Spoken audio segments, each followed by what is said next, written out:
Did you learn anything from it? Yes, online dating is awful. It's a dead center. Ooh, yeah.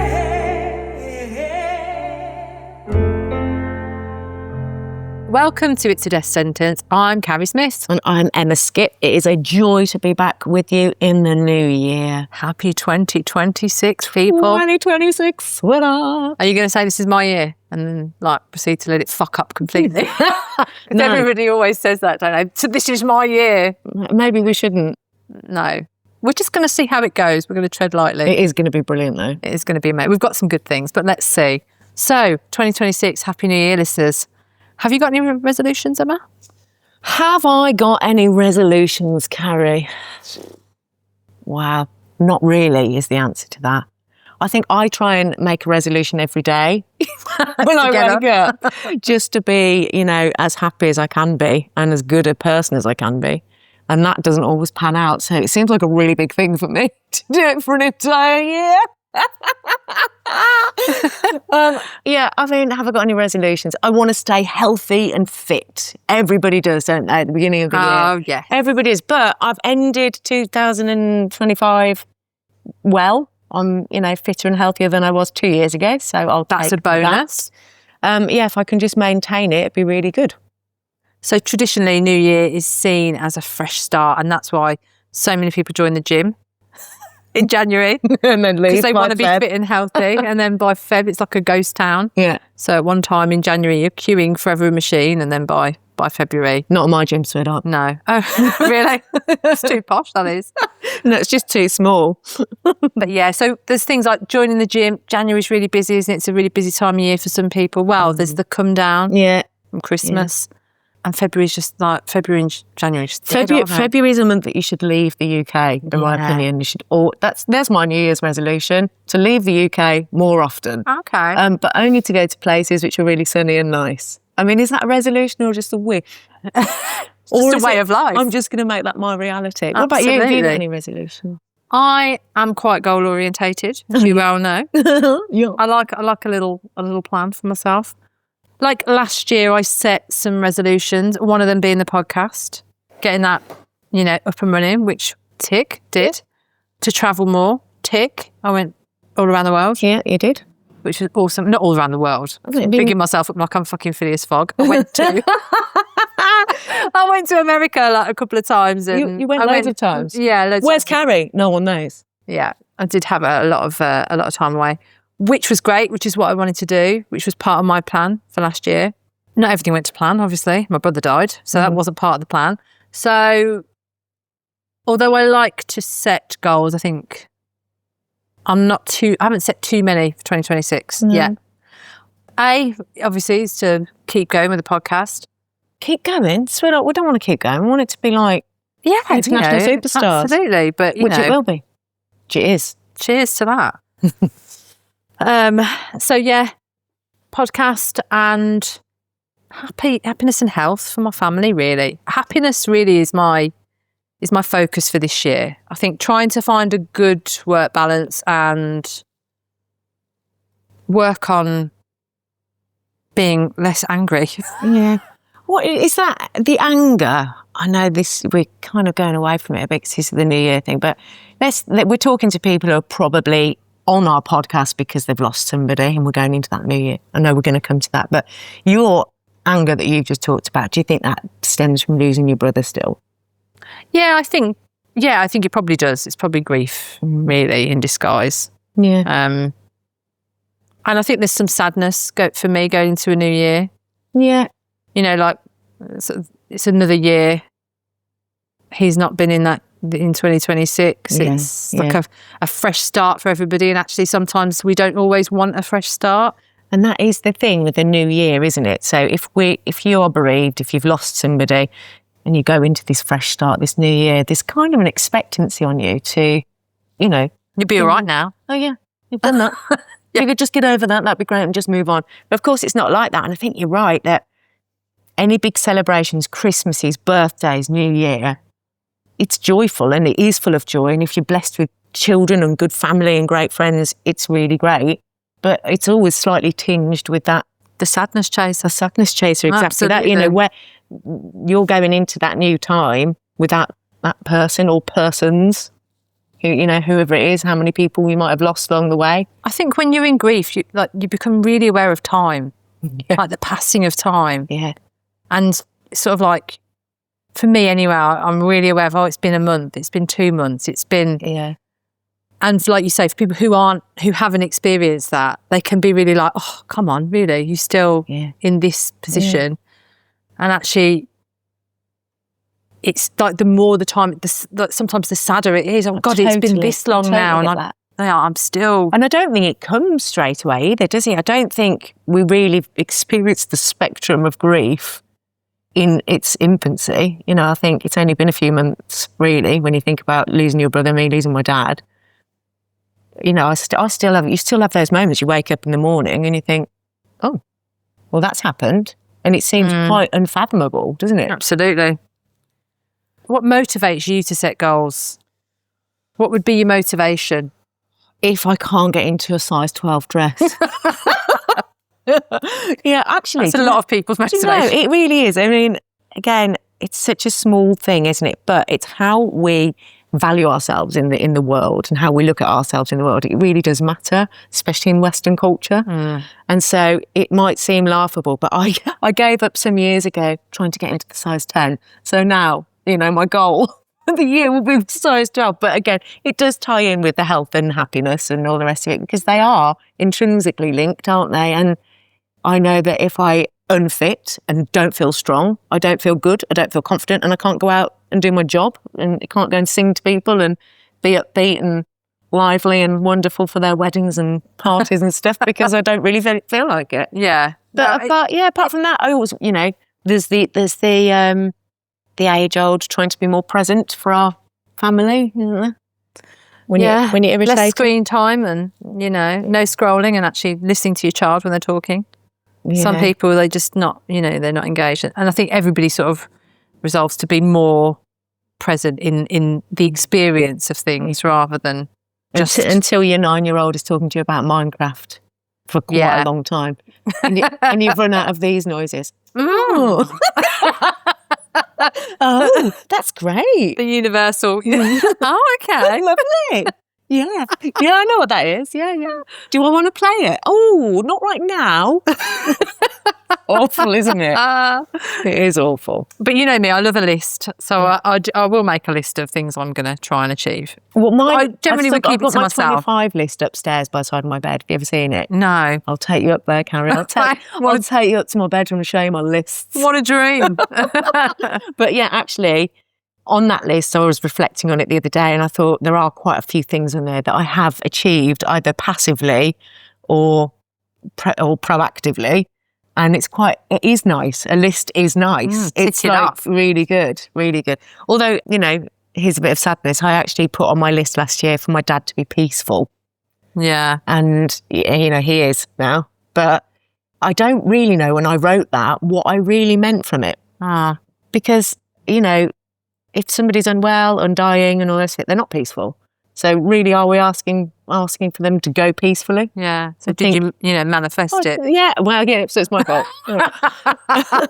I think, those... Shoe fits, swell up. Those are the things that matter, aren't they? And, I wanted happiness and, again, to be present for the kids and happiness for my sister and all those kind of... I look at it and I think, there's quite a lot of that achieved. Although I did put finding the right relationship for me.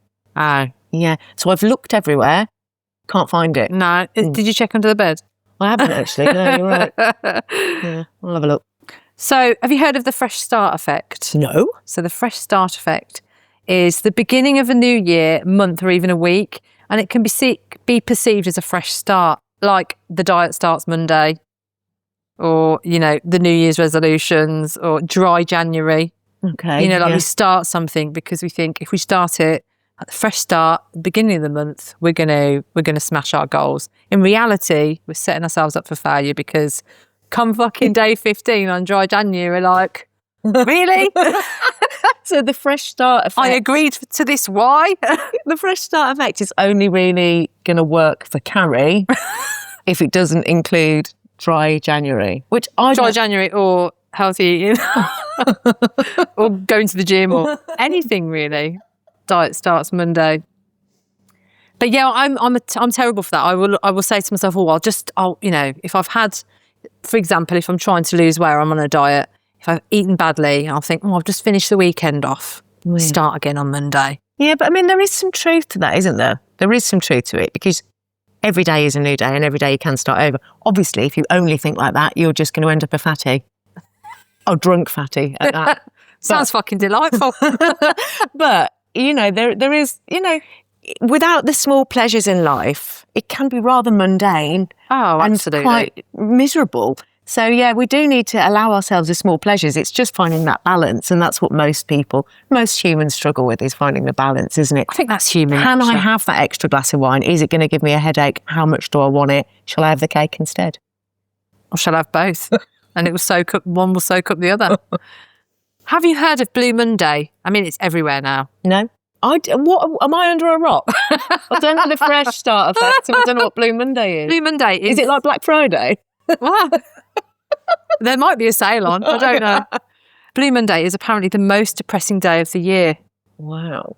And it's normally mid-Jan. I think it's the third Monday of January. Yeah, I imagine where for a lot of people are gone back to work. depressed. The weather's dark. Yes, cold. You've spent all your money, your skin. You could potentially have racked up debt to make sure people have a good Christmas.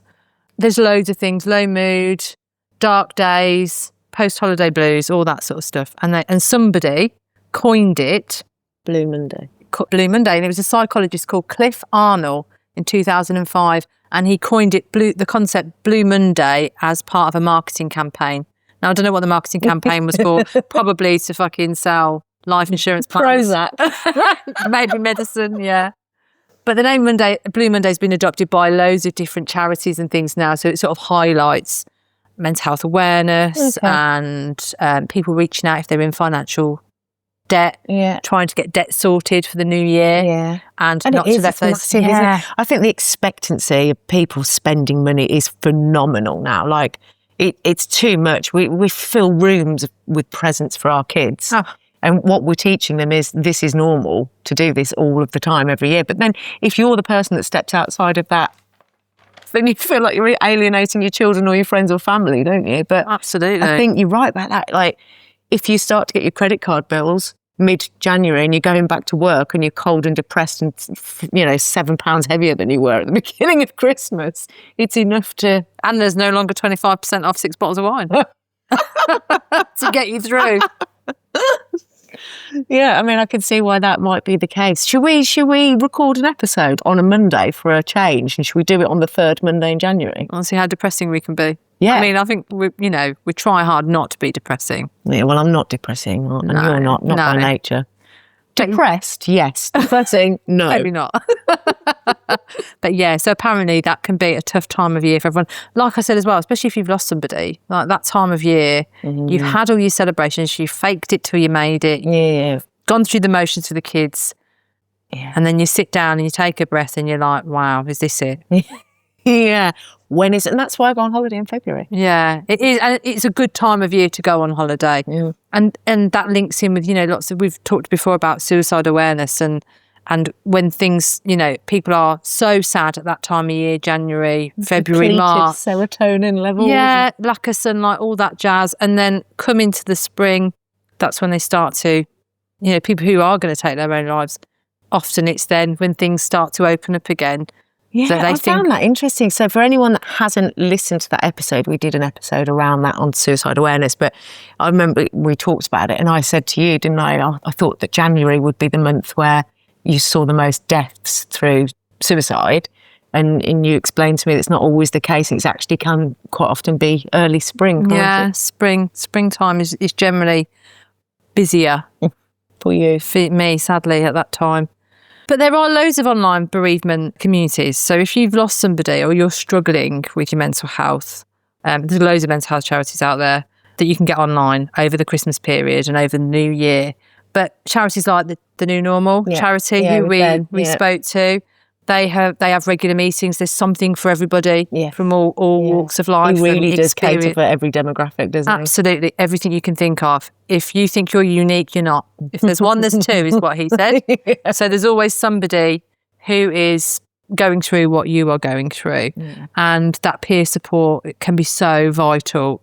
And also it gives you somebody to talk to so you don't feel guilty about being negative in the new year.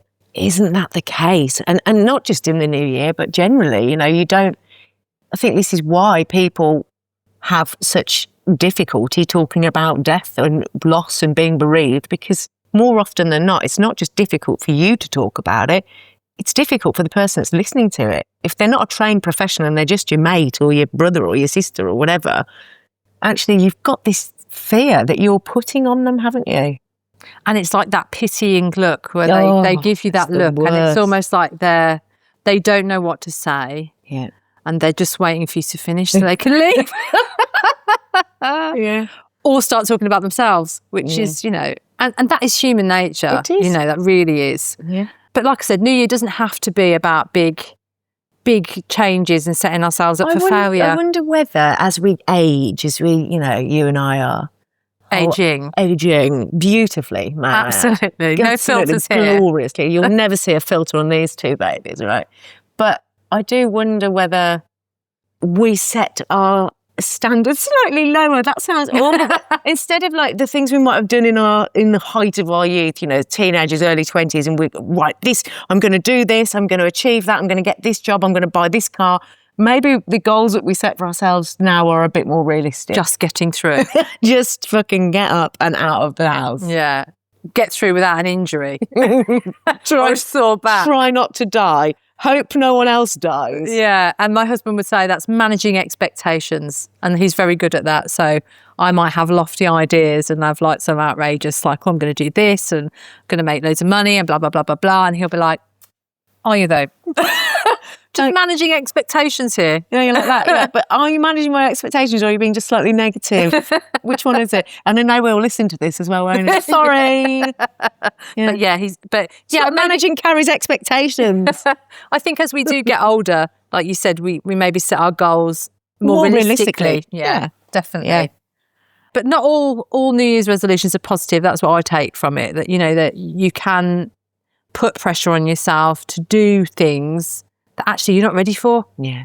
And just because it's a new year does not mean that you are ready to move on in any aspect. Yeah. And as well, sometimes we can get all this toxic positivity, like be positive, be positive, be positive. I know. And if you're not in the right headspace for it, it just pisses you off. It makes you angry. I think it can be quite detrimental. So I remember having a conversation with my therapist, who I see still, and having read one of these books about, you know, we are what we think, we are what we put out into the world. And actually, to a greater or lesser extent, I really do believe. Oh, I do. I believe that. You know, if I go out into the world with a positive mindset and I'm good to people, I'm likely to reap the rewards of that. But by the same token, if somewhere in my psyche or in my chemical makeup, I'm really suffering with grief that day, or I'm pissed off, or I'm, you know, hormonal, or my kids have annoyed me, or something like that, then trying to overcome actual feelings that you have just by going, no, it's okay, I'm happy, it's not useful. It doesn't mean that you can't use it as a tool eventually, but I think you still have to go through the motions of exactly what you're feeling at that time. Yeah, I think sweep it into the carpet. I think feel it, you know, feel your emotions. And I think there's a time and place for that. And I am a really positive person. And I always try and put positive spin on stuff. And I'm, you know, I try and live my life like that, try and be positive. I do. But actually, sometimes it can be to my own detriment. So I have to really... It's exhausting. Yeah, I have to really take stock of actually, is it the right time to... I don't know about you, but I can end up feeling really guilty. Like, I'm like, why am I not like a better person today? Why can't I just get happy? And why can't, you know, and actually maybe I just don't fucking feel like it that day. Yeah. And I'll wake up the next day, and this is what I go back to, you know, tomorrow is another day and it is another start. The fresh start effect. A fresh start effect. and, you know, maybe just today I've just got to sit with whatever it is that is present and then know that it's fleeting, as most feelings and emotions are. Yeah.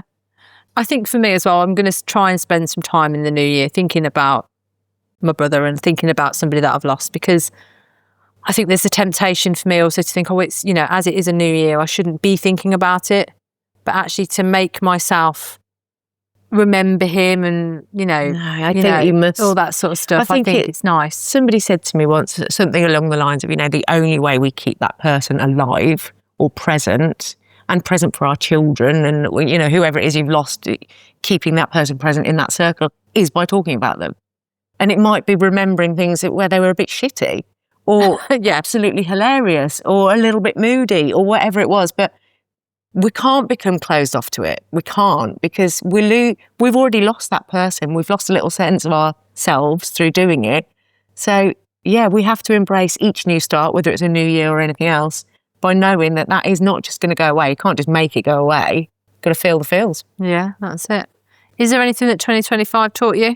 Did you learn anything from it? Yes, online dating is awful. Well, I don't know anything about that, but I'm sure we're going to discuss that in another episode. Yeah. And maybe I should leave the house more. Yeah? Yeah, but I'm also, it's overrated. Yeah. I mean, the people I like, I can see here. Yeah, they come to me. No, that's not true. Has 2025 taught me anything? It's taught me that, you know, there's always something lurking around the corner that's going to surprise you. Yeah. That's true of anything, isn't it, really? I don't know if there's any one thing in particular. It's taught me to, you know, losing my dad I had to be very reflective about that, still am. You know, could I have done more? There's always that. That sort of sticks with you going into new starts, doesn't it? And God, you could go on and on about it, couldn't you? You could. Forearmed is forewarned. Now you know more. Maybe next time. I mean, not that you've got another dad lying about. No. It's not lying about anywhere around here. Yeah.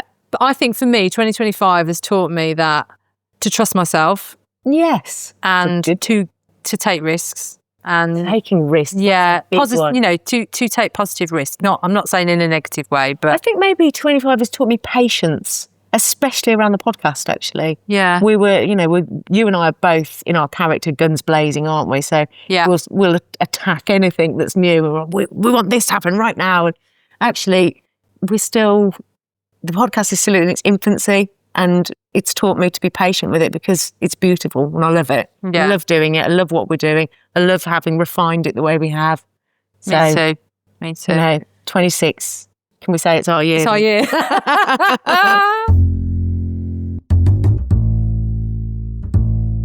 Thank you, dear listeners, for tuning into It's a Death Sentence. Please keep listening to our weekly episodes. And if you like our show, please like, share and subscribe. We are dying to talk to you.